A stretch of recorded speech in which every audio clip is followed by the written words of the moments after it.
वर-ए-सग़ीर के अदबी उफ़क़ के ताबिंदा सितारे अमृता प्रीतम और साहिर लुधियानवी अगरचे ख्वाहिश के बावजूद एक ना हो पाए, लेकिन दिहाइयाँ गुजर जाने के बाद भी इनकी मोहब्बत की कहानी ज़िंदा है।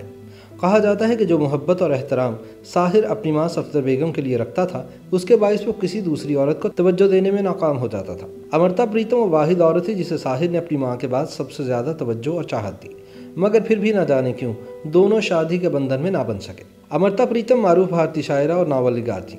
वो गुजरांवाला में पैदा हुई। इनकी 100 से ज़्यादा किताबें शाया हुईं, जिनमें शायरी के अलावा कहानियों के मजमूए, नावल और तनकीदी मज़ामीन के इंतखाबात भी शामिल हैं। इसके अलावा हिंदुस्तान और पाकिस्तान की तकसीम बारे इनके एक नावल पिंजर पर फिल्म भी बन चुकी है। वो भारतीय वानेबाला की रुकन भी रहीं और इन्हें पद्मश्री का आला तरीन भारतीय एजाज़ भी हासिल हुआ। इसके अलावा उन्हें साहित्य अकादमी अवार्ड और दीगर एजाज़ात भी मिले, जिनमें पंजाबी अदब के लिए ज्ञानपीठ अवार्ड भी शामिल है। साहिर लुधियानवी के साथ अमृता प्रीतम का मुआशका अदबी दुनिया के मशहूर मुआशकों में शुमार होता है, जिसकी तफसील इनकी किताब बउनवान रसीदी टिकट में मौजूद है। सन 1944 में मशहूर शायर और फिल्मी गीतसाज साहिर लुधियानवी और अमृता प्रीतम लाहौर और दिल्ली के बीच वाक़े गांव प्रीतनगर में एक मुशायरे के दौरान एक दूसरे से मिले। साहिर मशहूर और वजीह था, अमृता भी अपनी खूबसूरती के बायस पुरकशिश थी। यह किस्सा भी मशहूर मोहब्बत की दास्तानों की बानी शुरू हुआ। इनकी आंखें एक दूसरे से मध्यम रोशनी वाले कमरे में मिली, लेकिन इसके बाद इन दोनों की मोहब्बत की कहानी में सब कुछ था, लेकिन रिवायतीपन नहीं था। अमृता प्रीतम जब साहिर से मिली तो उस वक्त वो प्रीतम सिंह के साथ रिश्ता अज़दवाज में बन चुकी थी। अमृता की शादी बचपन में ही प्रीतम सिंह से तय हो गई थी और ये बंधन कोई खुशगवार नहीं था। अमृता का साहिर से रिश्ता उन खुतूत से वाज़ेह होता है जो इन्होंने एक दूसरे को लिखे। साहिर लाहौर में और अमृता दिल्ली में रहती थी। अपने दरमियान फासले के खलीज को दोनों ने अल्फाज के पुल से पाटा। इनके लिखे गए खुतूत से वाज़ेह होता है कि अमृता साहिर की मोहब्बत में गिरफ्तार थी। वो साहिर को मेरा शायर, मेरा महबूब, मेरा खुदा और मेरा देवता कहकर मुखातिब करती थी। साहिर एक अवामी शायर नामी किताब के मुसन्निफ अक्षय मानवानी का मानना है कि अमृता वो वाहिद औरत थी जिसने साहिर लुधियानवी को अकेले रहने का फैसला तब्दील करने के बारे में सोचने पर मजबूर कर दिया था। वो अमृता ही थी जिसके बारे में साहिर ने एक बार अपनी माँ से कहा था कि अमृता प्रीतम आपकी बहू बन सकती थी। इसके बावजूद साहिर ने कभी अमृता से कोई वादा नहीं किया था। इनके दरमियान मोहब्बत फासलों की दूरी पर थी और साहिर लुधियानवी इस फासले को कम नहीं करना चाहता था। वो एक दूसरे को खतूत लिखते थे। कई दफ़ा वो छुपकर एक दूसरे से मिले भी, लेकिन इस मोहब्बत में अल्फाज से ज़्यादा खामोशी थी। अपनी सवाने उम्री रसीदी टिकट में अमृता प्रीतम लिखती हैं कि कैसे वो और साहिर खामोशी से बैठे एक दूसरे को घंटों तकते रहते और साहिर सिगरेट पर सिगरेट सुलगाता रहता। जब वो चला जाता तो अमृता बुझे हुए सिगरेटों के टुकड़े उठाते जो साहिर पीकर छोड़ जाता था। अमृता उन टुकड़ों को दोबारा सुलगाती और सिगरेट के इन टुकड़ों पर मौजूद साहिर के अनदेखे होंठों के नकुश पर अपने लबों की मोहर सब्त करती। असल में मसाइल बहुत थे। एक ज़माना था जब साहिर और अमृता दोनों लाहौर में रहते थे, लेकिन जल्द ही साहिर मुंबई चला गया और तकसीम के बाद अमृता अपने खावंद के साथ दिल्ली चली गई। अमृता अपनी शादी ख़त्म करने के लिए तैयार थी। साहिर की तरफ से किसी शक के बावजूद उसने शौहर को तो छोड़ ही दिया था और वह दिल्ली में अपने दानिशवाराना और शायराना कद को भी छोड़ देती अगर उसे साहिर मिल जाता। साहिर अमृता की शायरी में जा बजा नजर आता है। अमृता ने अपनी सवानी उम्री रसीदी टिकट में साहिर से अपनी मोहब्बत को छुपाया नहीं। दूसरी जानिब साहिर अपने और अमृता के एक साथ मुस्तकबिल के बारे में इतना पुरअतमाद नहीं था, लेकिन अमृता की कशिश इतनी तो ज़रूर थी कि साहिर के कलम से इसके चंद खूबसूरत तरीन अशार लिखवा गए।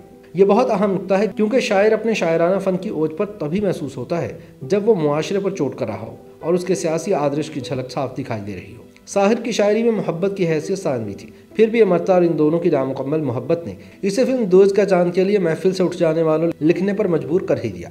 अक्षय मानवानी के मुताबिक ये गाना साहिर और अमृता की मुलाकात के बाद लिखा गया। वो अपने दरीना साथी फनकार और शायर अमरोज़ के साथ थी। दोनों सन 1964 में साहिर से मुलाकात के लिए मुंबई आए। अमृता को एक दूसरे मर्द के साथ देखकर साहिर के दिल में जो सदा बुलंद हुई उसने इन अशार में ढाला। महफिल से उठ जाने वालों तुम लोगों पर क्या इल्ज़ाम, तुम आबाद घरों के वासी, मैं आवारा और बदनाम। गो यहाँ साहिर अमृता के साथ अपनी मोहब्बत की कहानी में खुद को एक दुखी हीरो बनाकर पेश कर रहा है। कहा जाता है कि इन दोनों की मोहब्बत का इख्तिताम तब हुआ जब साहिर गुलकारा सिद्धा मल्होत्रा की मोहब्बत में गिरफ्तार हो गया। जब साहिर और अमृता की मोहब्बत भरी कहानी ख़त्म हुई तो उस वक्त साहिर की जहनी कैफियत का अंदाज़ा लगाना मुश्किल है, क्योंकि वो कुदरती तौर पर एक कम गो इंसान था और औरतों के साथ मुआशकों के बावजूद वो किसी के सामने अपने जज्बात और एहसासात खुलकर बयान नहीं करता था। अमृता और साहिर के मोहब्बत के रिश्ते के दौरान अमृता ने एक मुख्तसर कहानी भी लिखी थी जो इसकी साहिर के साथ पहली मुलाकात का अक्स थी। इसने कुछ अरसे से साहिर की जानिब से कुछ नहीं सुना था और इसे उम्मीद थी कि इसकी कहानी साहिर को रद्द-ए-अमल देने पर मजबूर करेगी, लेकिन ऐसा कुछ नहीं हुआ। साहिर ने अपने दोस्तों से भी कुछ नहीं कहा, उसने जवाब में भी कुछ तहरीर नहीं किया। बाद में उसने अमृता को बताया कि उसे वो कहानी बेहद अच्छी लगी थी, लेकिन उसने इसका जवाब इस डर से नहीं दिया कि कहीं इसके दोस्त इसका मजाक न उड़ाए। कुछ लोगों का मानना है कि साहिर के औरतों के साथ ताल्लुकात इसकी अपनी मां के साथ रिश्ते की वजह से उस्तवार नहीं रह पाते थे, जो साहिर की ज़िंदगी पर गहरा असर रखती थी। इसने अपने तशद्दुद पसंद खावंद को छोड़कर खुद साहिर की परवरिश की थी। साहिर ये बात कभी नहीं भूला कि उसकी मां ने इसकी हिफाजत करते हुए किस कदर मसाइब झेले। फिल्म साज विनय शुक्ला ने साहिर से पहली फिल्म के लिए गीत लिखवाए। शुक्ला का मानना है कि साहिर का किसी भी खातून के साथ देर पर रिश्ता कायम करने में नाकामी की वजह इसकी अपनी मां के साथ जुनून की हद तक मोहब्बत थी। ये वो रिश्ता नहीं था जिसका इख्तिताम खुशगवार हुआ, बल्कि ये बहुत से तरीक़ों से गैर रवायती था। इनका रिश्ता ममनूआ रिवायात की गोद में परवान चढ़ा और फिर भी बेहद पाक था, क्योंकि यह खामोशियों और खतूत पर मबनी था। तेज़ी से अधूरी तकमील की जाने बढ़ने के बावजूद ये प्यार का एक ऐसा रिश्ता था जिसने दो इंसानों की ज़िंदगी में अपना गहरा नक्श छोड़ा। जिन दो इंसानों ने मोहब्बत के सफ़र का आगाज़ किया वो आज भी हमारी यादों में ज़िंदा है। इसके बावजूद कि साहिर ने हमेशा इस मोहब्बत के बारे में राज़दारी बरती, अपनी सवानी उम्र में अमृता एक वाक़े को याद करती हैं जब वो और साहिर इकट्ठे थे। साहिर की तबीयत ख़राब थी। अमृता इसके बिस्तर के सरहाने बैठ गई और विक्स के मरहम को इसकी छाती और बाजुओं पर मला। इस लम्हे की रोमानियत को याद करते हुए अमृता ने लिखा कि मैं चाहती हूँ कि मैं इस लम्हे में ही हमेशा जिंदा रहूँ। अमृता प्रीतम ने 86 वर्ष उम्र पाई और 31 अक्टूबर सन 2005 को जहान फ़ानी से कूच किया, जबकि साहिर ने सिर्फ 59 वर्ष की उम्र में 25 अक्टूबर सन 1980 को मुंबई में वफात पाई। YouTube पर गूगली न्यूज देखने के लिए youtube.com की सर्च बार में गूगली न्यूज टीवी टाइप करें। गूगली न्यूज के पेज पर सुर्ख रंग के सब्सक्रिप्शन वाले बटन पर क्लिक करना ना भूलिए। YouTube पेज पर अपलोड होने वाली वीडियोस से बाखबर रहने के लिए बेल आइकन पर क्लिक कीजिए। आपको हर नई वीडियो के बारे में नोटिफिकेशन मौसूल हो जाएगा।